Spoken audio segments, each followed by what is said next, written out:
Assalamualaikum warahmatullahi wabarakatuh. Selamat pagi anak-anak. Alhamdulillah kita bertemu kembali di pembelajaran daring pendidikan agama Islam. Yang hadir hari ini jangan lupa untuk isi absennya yang telah Ibu kirim linknya ya. Oke, semoga anak-anak yang hadir hari ini selalu bersemangat dan tetap fokus dalam pembelajaran.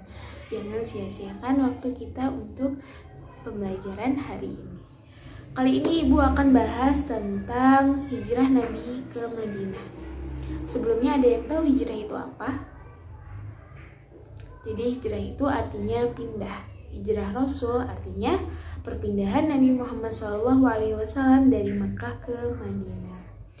Setelah Nabi Muhammad SAW melakukan berdakwah secara terang-terangan, hantaman dan siksaan orang-orang kafir terus meningkat. Berbagai cara orang kafir agar Nabi Muhammad tidak melakukan dakwah, tidak melanjutkan dakwah tersebut. Bertahun-tahun Nabi Muhammad SAW menyerukan Islam di Mekah, tetapi hanya sedikit yang mengikuti ajarannya. Kemudian suatu saat terjadi peristiwa yang luar biasa menimpa Nabi Muhammad SAW, yaitu Isra Mi'raj. Peristiwa tersebut terjadi setahun sebelum Nabi hijrah ke Madinah, tepatnya pada tanggal 27 Rajab 621 Masehi.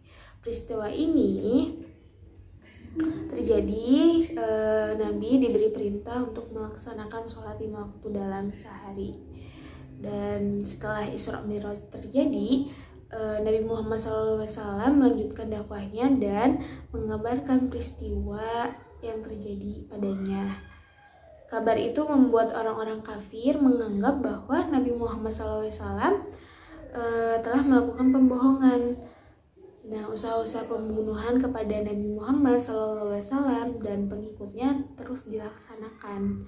Nah, maka dari itu Allah SWT memerintahkan Nabi Muhammad dan pengikutnya untuk hijrah ke Madinah. Kemudian Nabi SAW dan pengikutnya tiba di Madinah pada tanggal 12 Rabiul Awal, yang dimana telah dinanti-nanti oleh masyarakat Madinah tersebut.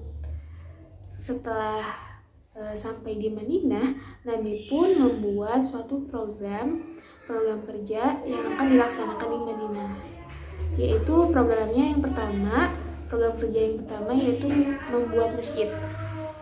Pembangunan masjid secara segera dimulai dan seluruh umat Islam melakukannya atau bersama-sama mencari bagian dalam pembangunan masjid tersebut.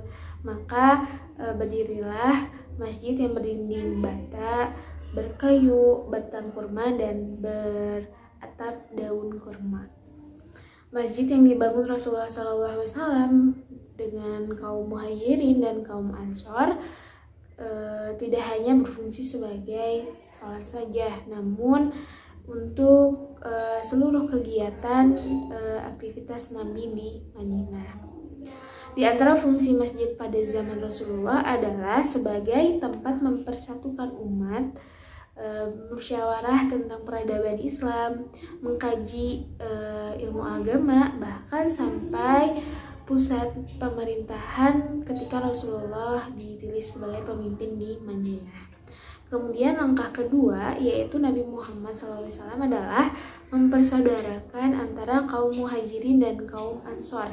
Kaum muhajirin ini adalah orang yang hijrah dari Mekah ke Madinah, sedangkan kaum ansor adalah orang Madinah yang menyambut kaum ansor.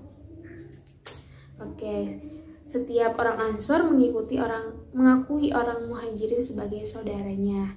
Mereka mempersilahkan saudaranya tinggal di rumah dan memanfaatkan segala fasilitas yang ada. Langkah ini mendapat simpati dari seluruh masyarakat Madinah.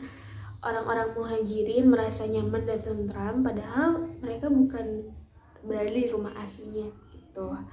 Mereka melakukan kegiatan dan interaksi dengan penduduk Madinah dan saling tolong-menolong hingga membuat kota Madinah menjadi kota yang indah dan menyenangkan. Selanjutnya, Nabi Muhammad SAW merumuskan piagam yang ini dituntut untuk seluruh umat Islam dan non-Islam di sana. Karena perlu diketahui bahwa Madinah itu tidak hanya ada orang-orang Islam saja, tidak hanya ada orang Muslim saja, namun ada orang non-Muslim.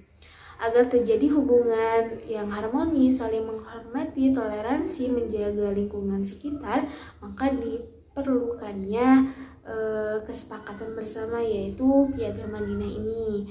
Salah satu isi dari Piagam Madinah yaitu yang pertama, kaum Yahudi bersama kaum Muslimin wajib turut serta dalam peperangan. Terus adanya semua penduduk Madinah dijamin keselamatannya kecuali bagi yang berbuat jabat. Gitu. Itu salah satu isi dari Piagam Madinah tersebut.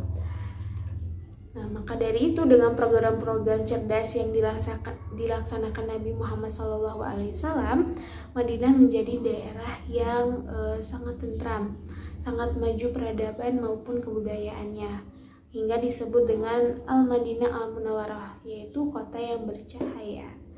Nah, itu kisah dari Nabi hijrah ke Madinah, kisah sedikit dari Nabi hijrah ke Madinah.